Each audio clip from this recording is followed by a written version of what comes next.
Fala galera, hoje é dia de God of War. É uma história do selo Wildstorm da DC, escrita por Marv Wolfman e desenhada por Andrea Sorrentino no ano de 2010. Com o sucesso dos jogos de God of War, as histórias de Kratos foram levadas também para os quadrinhos. E sim, eles são canônicos, são parte oficial de toda a história. God of War, a HQ de 2010, se passa logo em seguida do primeiro jogo, God of War, de 2005.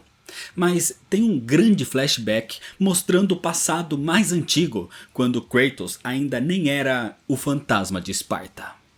Eu já fiz vídeo de alguns jogos da franquia e o link pra eles tá aqui na descrição. Assiste lá primeiro e depois volta pra esse vídeo aqui. Mas se você já assistiu ou já conhece a história dos games, se inscreve no canal se você ainda não é inscrito, já deixa seu like pra não esquecer depois e me segue nas redes sociais. E agora sim, vamos pra história. Senta aí. A história começa logo depois da derrota de Ares, com Kratos se tornando o novo deus da guerra. Nesse momento, Kratos atravessa o mundo em busca da Ambrósia de Asclépio. Muitas criaturas e monstros atacam o fantasma de Esparta, que agora era um deus. Só que essa não era a primeira vez que Kratos ia atrás da Ambrósia. A primeira vez foi muitos anos atrás, quando ele era apenas um soldado, antes mesmo de Kratos ser o capitão do exército espartano. Os espartanos eram grandes guerreiros, mas na sua sociedade os fracos eram literalmente eliminados. Inválidos, doentes, deficientes físicos e até bebês nascidos com má formação ou doenças eram simplesmente jogados do monte Taygetos para sua morte. Só os fortes eram aceitos em Esparta. Antes mesmo da sua ascensão ao trono como deus da guerra, Kratos já era aclamado como o maior soldado espartano e lutava pela glória de Esparta e pela glória do Olimpo. No auge do seu esplendor, quando ele recebeu condecorações militares e a Espada da Coragem, ele conheceu no meio da multidão uma mulher humilde e extremamente linda. Era Lisandra. Ele imediatamente se apaixonou e se casou com Lisandra, até que em pouco tempo ela engravidou e deu à luz a uma filha que eles batizaram como Calliope. O problema é que a criança nasceu com uma doença. Ela nasceu com algo que afetava a muitos nesse período. Ela nasceu com varíola, ou seja, era uma criança doente e deveria ser descartada no monte Taygetos. Mas a parteira contou que existe uma forma de curar a criança. Era com um fruto dos deuses que cura tudo. Era a Ambrósia de Asclépio. Nesse momento, soldados invadiram a casa de Kratos e pela lei de Esparta, eles tentaram levar a recém-nascida, mas Kratos preparou a sua espada para defender a sua filha. Lisandra pediu para que, se eles deixassem Kratos buscar a Ambrósia, essa cura milagrosa poderia salvar todas as crianças nascidas em Esparta, e assim até o seu exército aumentaria em número drasticamente. Percebendo que isso aumentaria o poder de Esparta, o capitão permitiu, mas Kratos deveria voltar até a primeira lua cheia, ou a sua filha se juntaria aos dele próprio nos Campos Elíseos. O que ninguém sabia é que tudo isso fazia parte de um grande jogo dos deuses. Ares, o deus da guerra, Hades, o deus dos mortos, Hélios, o deus do sol, Poseidon, o deus dos mares, Artemis, a deusa da caça, e Hermes, o mensageiro dos deuses, faziam uma aposta. Cada um escolheu o seu campeão e o deus vitorioso teria um templo erguido em seu nome. O objetivo era conseguir a Ambrósia do deus da medicina Asclépio. E para isso, os deuses deram motivos para esses campeões partirem nessa busca. Antes mesmo de se tornar o seu servo, Kratos já era observado por Ares. Ou seja, a infecção de Calliope era obra do deus da guerra. A jornada de Kratos começou por uma caverna, onde encontrou um estranho curandeiro que não sabia onde encontrar a Ambrósia. Mas ele fornece a Kratos a chama de Apolo, uma luz que o guiaria até a morada de Asclépio. Assim, o espartano seguiu atravessando aquela caverna, onde encontrou uma enorme fênix. E a ave diz que a filha de Kratos não seria salva, e que ele queimaria no fogo de Hades. Mas, pensando na sua filha, Kratos se enfurece e luta, acabando brutalmente com a enorme fênix.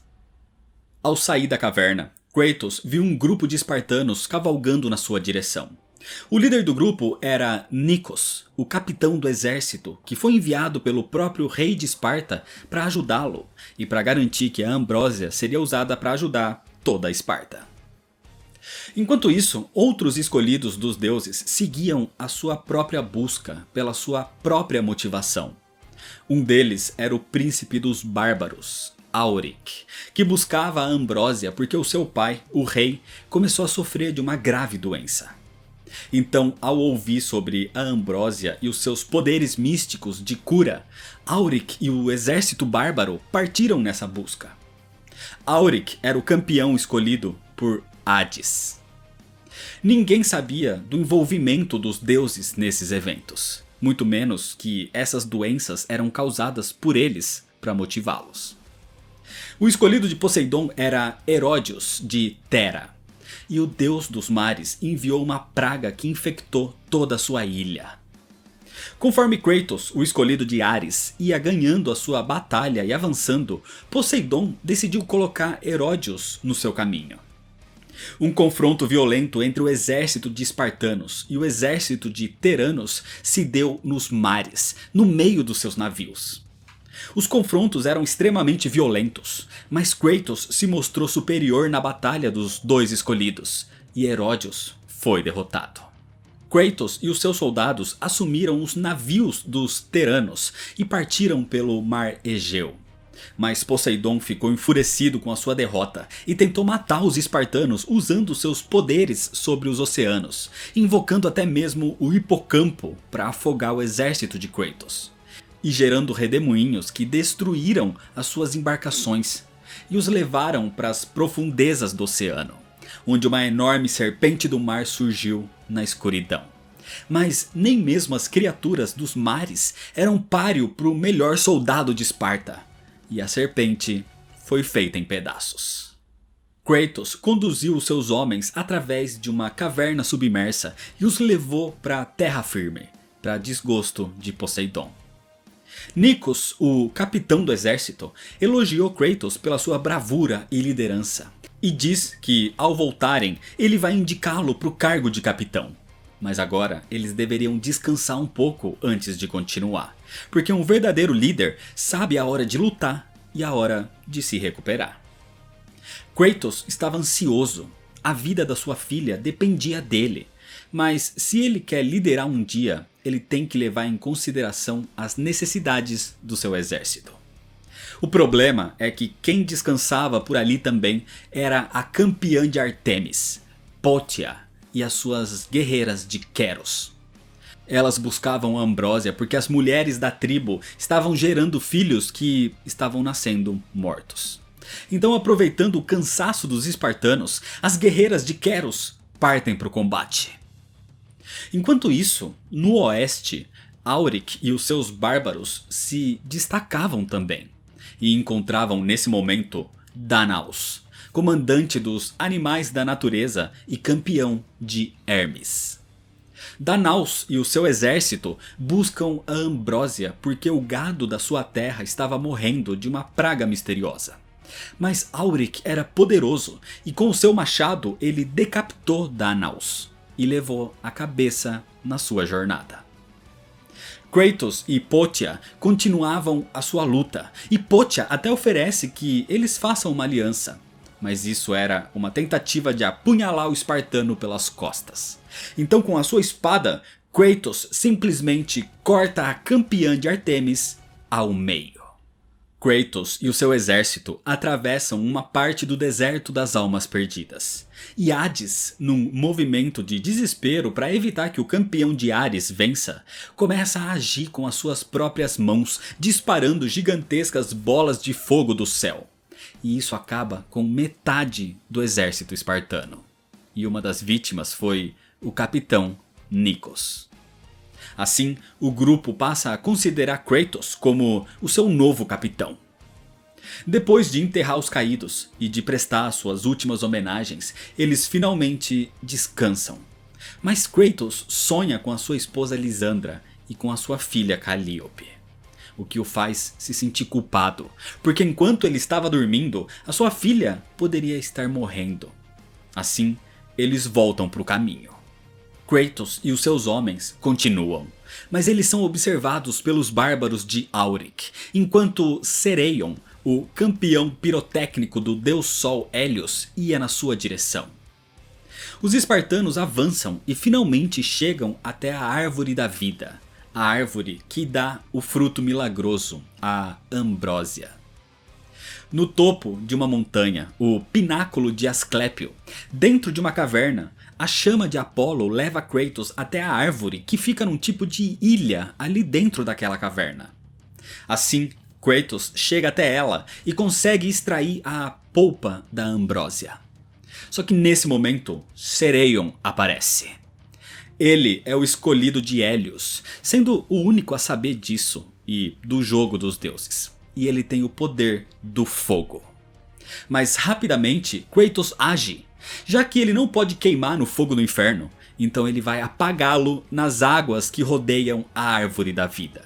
E assim, afogando Sereion, Kratos é vitorioso. Os espartanos conseguiram a ambrósia e estavam prontos para voltar para casa. O que eles não esperavam é que Auric e os seus bárbaros estavam ali, dispostos, descansados e prontos para o combate. A batalha entre espartanos e bárbaros é extremamente violenta e intensa. Muitas mortes dos dois lados, e mesmo cansados, os espartanos eram extremamente habilidosos. O problema é que Auric tinha uma arma secreta, a cabeça de Danaus.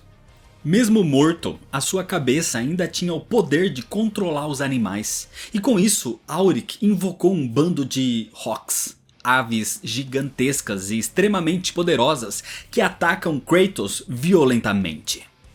Isso faz Kratos cair e soltar a ambrósia. Então Auric aproveita, ele pega o prêmio e usa um rock para voltar para casa, enquanto deixa Kratos para sua destruição. Mas a memória da sua filha doente o faz superar qualquer obstáculo e ele rasga aqueles rocks com as suas próprias mãos. O que Kratos não esperava é que Hades agisse em nome do seu campeão e ele invoca criaturas, um exército de mortos, para levar os espartanos para o submundo. Kratos, determinado, consegue sobreviver, mas ele é pego por um dilema.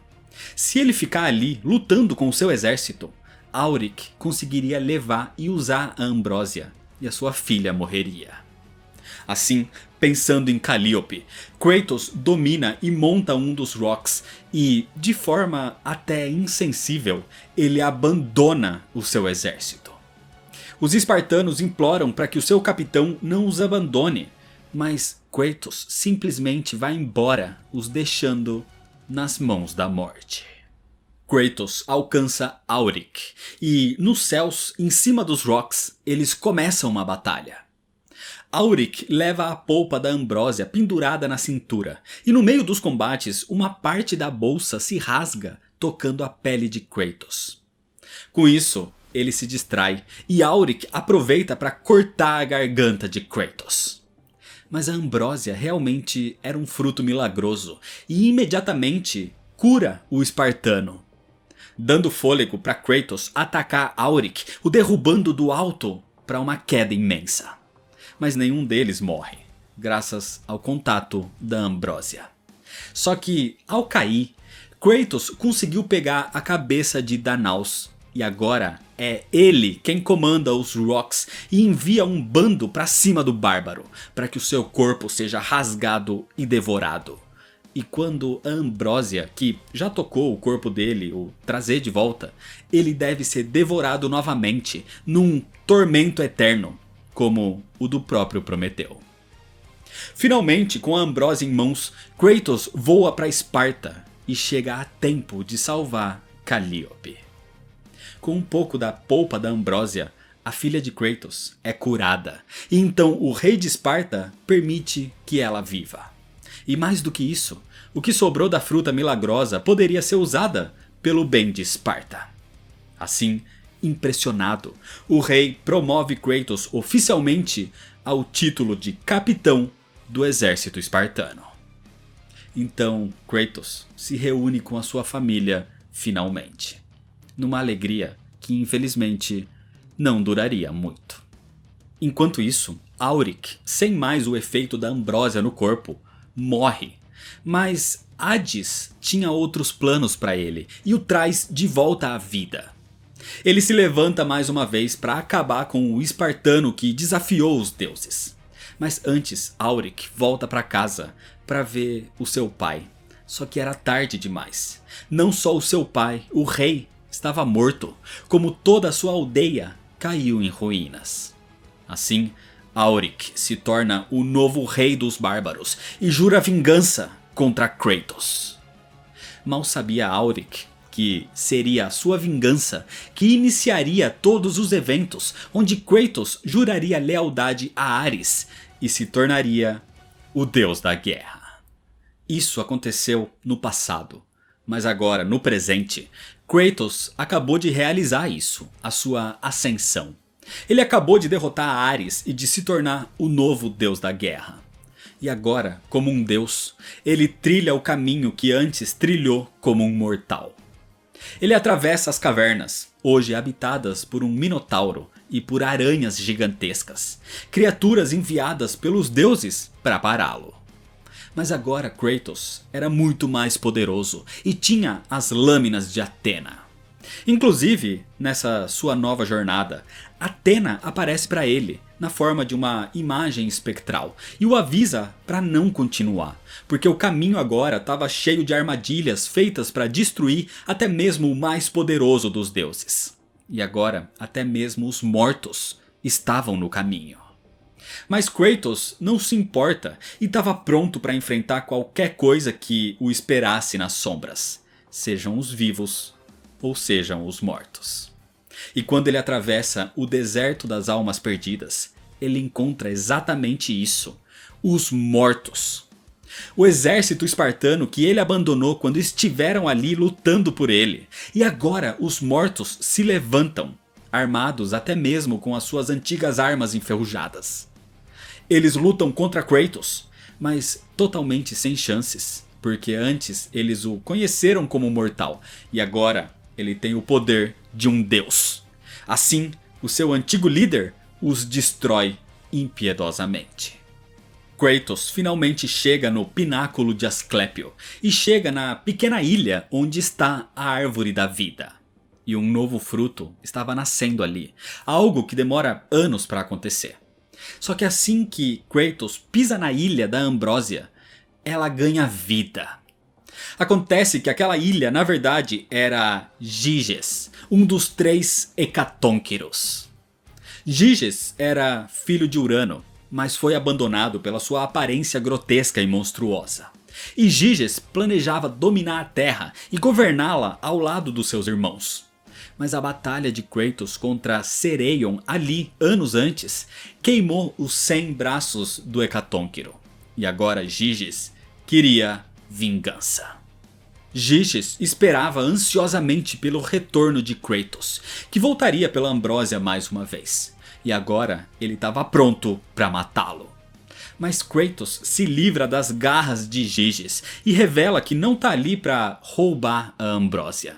Ele está ali para destruí-la, para destruir a árvore da vida. Acontece que os discípulos de Ares querem reviver o seu antigo deus da guerra. E eles poderiam usar a Ambrósia para trazer de volta o seu deus caído.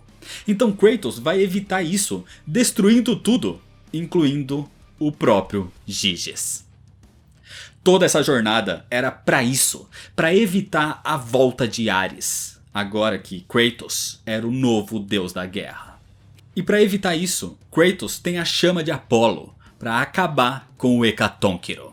E se as chamas de Sereion já queimaram os seus 100 braços antes, agora as chamas de Apolo simplesmente o desintegram. Assim, Kratos destrói Giges, a Árvore da Vida, a Ambrósia e todo o pináculo de Asclépio. E então Ares continuaria morto até o fim dos tempos. E mesmo que os seguidores do Deus Morto continuassem o caçando, Kratos estava pronto. Ele estava preparado, porque Kratos definitivamente era o novo Deus da Guerra. E é desse jeito que termina a história. God of War de 2010 é um quadrinho que não muda o status geral do personagem ou da franquia, mas dá motivações e explicações muito fortes para o rumo que a história tomou. A trama é realmente interessante, com um roteiro que é bom, trazendo os deuses e elementos importantes da franquia, dando uma grande motivação para o Rei dos Bárbaros ter ido atrás de Kratos e iniciado todos os eventos do primeiro jogo.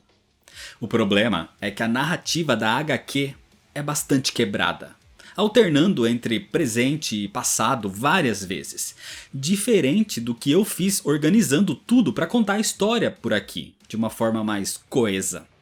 E para piorar, a arte não ajuda a essa diferenciação. A arte é meio fotorrealista e totalmente obscura, não deixando traços marcantes, dificultando a percepção do passado e presente, principalmente numa primeira leitura, ou na leitura de quem não conhece tanto a franquia dos jogos. De qualquer forma, God of War, o quadrinho de 2010, é um bom complemento na cronologia oficial, e uma boa expansão em toda a história do Fantasma de Esparta. Então é isso, se você ainda não é inscrito, se inscreve no canal para não perder os próximos vídeos, deixa seu like se você gostou, me segue nas redes sociais para ficar por dentro das novidades e compartilha esse vídeo com seus amigos. Muito obrigado, valeu e até mais.